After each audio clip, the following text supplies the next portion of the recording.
राहुल गांधी ने chief election commissioner Gyanesh Kumar पर बड़ा आरोप लगाया है कि वो उन लोगों को बचा रहे हैं जो इंडियन डेमोक्रेसी को बर्बाद कर रहे हैं। राहुल का कहना है कि कर्नाटका के अलन कॉन्स्टिट्यूएंसी में 6018 वोट्स डिलीट करने की कोशिश हुई थी। ये काम सॉफ्टवेयर और फ़ोन नंबर से हुआ जो कर्नाटका के बाहर के थे। उन्होंने कहा कि दलित, आदिवासी और माइनॉरिटीज़ को जानबूझकर टारगेट करके वोटर लिस्ट से हटाया जा रहा है। प्रियंका गांधी ने भी इलेक्शन कमीशन पर सवाल उठाए। उनका कहना है कि जब इलेक्शन कमीशन के लोकल ऑफिसर ने FIR लिखी थी तो फिर कर्नाटका CID की इन्वेस्टिगेशन क्यों रोक दी गई।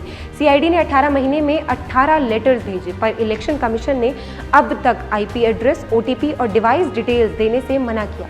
इसके बाद बीजेपी की तरफ से भी कई कमेंट्स आए। सबसे पहले कर्नाटका चीफ मिनिस्टर सिद्धरामैया ने कहा कि ये एक वोट चोरी कॉन्स्पिरेसी है। CID की इंक्वायरी में पता चला कि 6018 एप्लीकेशंस में से सिर्फ 24 असली थे, बाकी सब नकली।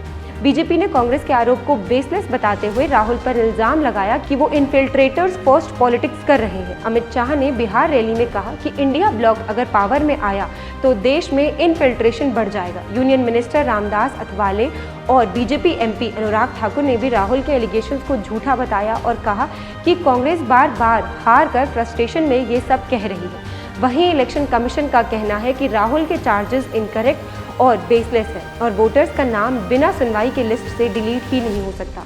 राहुल गांधी ने जवाब दिया कि चीफ इलेक्शन कमिश्नर जानबूझकर CID के इन्वेस्टिगेशन ब्लॉक कर रहे हैं और अगले 2-3 महीने में वो और स्टेट्स के सबूत लेकर आएंगे। एक तरफ कांग्रेस का आरोप है कि वोट चोरी चल रही है सिस्टमैटिकली, और दूसरी तरफ बीजेपी का जवाब कि ये सिर्फ झूठा नैरेटिव है। इलेक्शन को तो डेमोक्रेसी का फेस्टिवल कहा जाता है, लेकिन जब कांग्रेस बार बार वोट चोरी की आरोप लगा रही है और बीजेपी इसे सिर्फ झूठ और फ्रस्ट्रेशन बता रही है, तो सवाल ये है देश का वोटर अपना भरोसा किस पर करे। क्या दोनों बड़ी पार्टी सिर्फ कुर्सी की राजनीति में उलझी है या फिर वाकई आम जनता के वोट की सिक्योरिटी और उनके भरोसे को बचाने के लिए तैयार है।